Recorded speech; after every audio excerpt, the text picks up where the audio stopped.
안녕하세요. 제가 삶 속에서 경험한 하나님에 대해 이야기하고 싶습니다.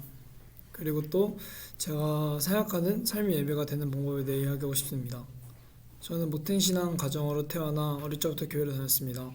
하지만 어릴 적에는 저는 심지어 얼마 전까지 전 교회에 가는 것이 너무나도 싫었습니다. 아침에 일찍 일어나서 왜 설교를 들어야 하는지 몰랐고 찬양을 들으면서 신나게 춤추는 사람들을 보면 이해할 수가 없었습니다. 한 번은 사람들이 찬양하고 소리 지르면서 기도하는 모습을 뒤에서 봤는데 사이비 같다는 생각도 했었습니다. 저에게 교회는 그저 친구들을 만나는 곳, 또 그저 가야 하고 부모님께서 가시니까 가는 그런 곳이었습니다. 대부분의 기독교인들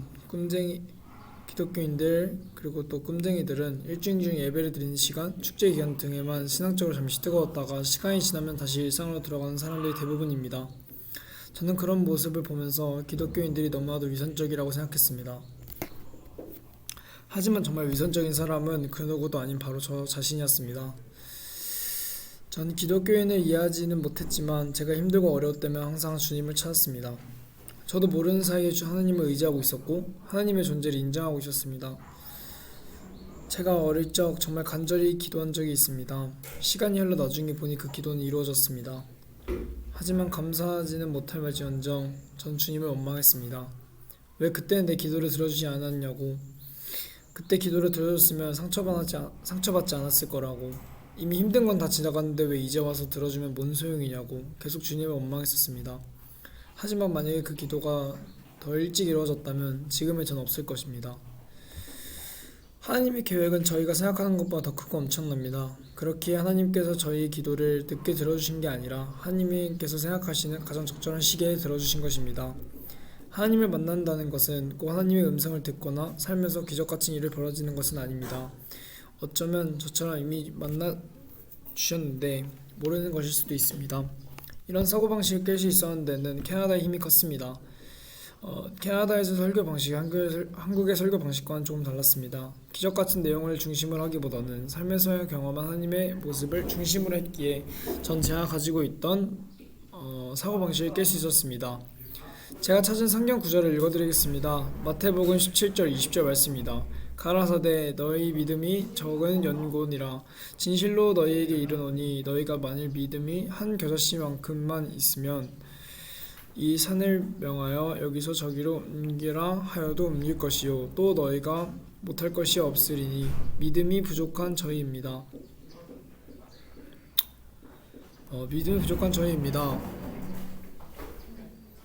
끝없이 의심하고 어떻게든 이해하려고 합니다.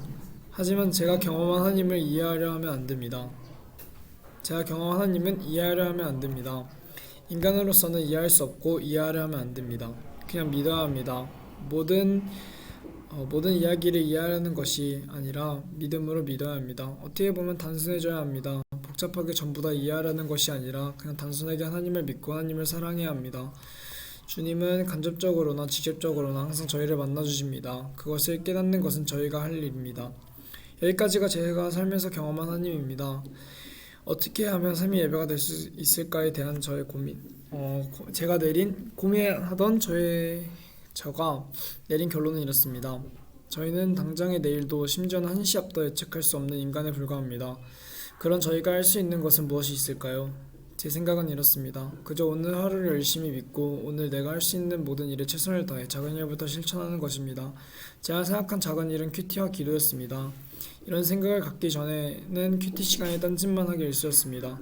하지만 삶의 예배가 되고 싶다고 생각한 뒤로부터는 아침에 큐티를 집중해서 오늘 주어진 말씀을 묵상하기 시작했고 처음에 하나도 이해가 안 되던 말씀이 조금씩 이해가 됐고 정말로 삶이 조금씩 변화하고 있다는 생각이 들었습니다. 우선 언어 습관을 고치고 싶었고 생각하는 방식 또한 바꾸고 싶었습니다. 지금은 바뀌고 있는 그 과정에 있습니다. 기도로는 점심시간에 겟세마네를 가서 기도를 드리는 것이 일상이 되었습니다. 누군가의 압박으로 가는 것이 아니라 정말 내가 원해서 가기 시작했고 저 스스로 항상 필요 없다고 느꼈던 기도 제목도 적게 되었습니다. 기도 제목으로는 마음의 여유를 가질 수 있도록, 여유를 가지고 주변을 바라볼 수 있도록, 안 보이는 보일 수 있도록, 보이는 곳이나 안 보이는 곳이나 항상 하나님을 찬양할 수 있도록, 감정의 태도가 되지 않도록, 과거에 너무 얽매이지 않도록, 인생의 목적을 찾을 수 있도록, 생각할 수 있는 머리와 많은 경험을 할 수 있도록, 주님을 그냥 소원 들어주는 신처럼 생각하는 것이 아니라 정말 친구처럼 생각할 수 있도록, 삶의 예배가 될 수 있도록, 주어진 오늘 하루를 잘 살 수 있게 나에게 절대로 있도록, 주어진 오늘 하루를 잘 살 수 있게 나에게는 절대로 생기지 않을 것이라고 생각했던 이런 기도 제목들이 생기기 시작했고, 정말 하나님이 제 삶 속에서 저 기도 제목들을 하나둘씩 이루어주고 계시다고 믿게 되었습니다. 저는 삶의 예배가 된다는 것이 막 엄청난 것을 하며 살아야 된다고 생각했습니다. 하지만 그것은 틀린 생각입니다. 삶의 예배가 된다는 것은 막 엄청난 것을 해야 되는 것이 아니라 그저 주어진 하루, 주어진 모든 일에 최선을 다하며 작은 일이 큰 일이 될 것이라고 생각합니다. 감사합니다.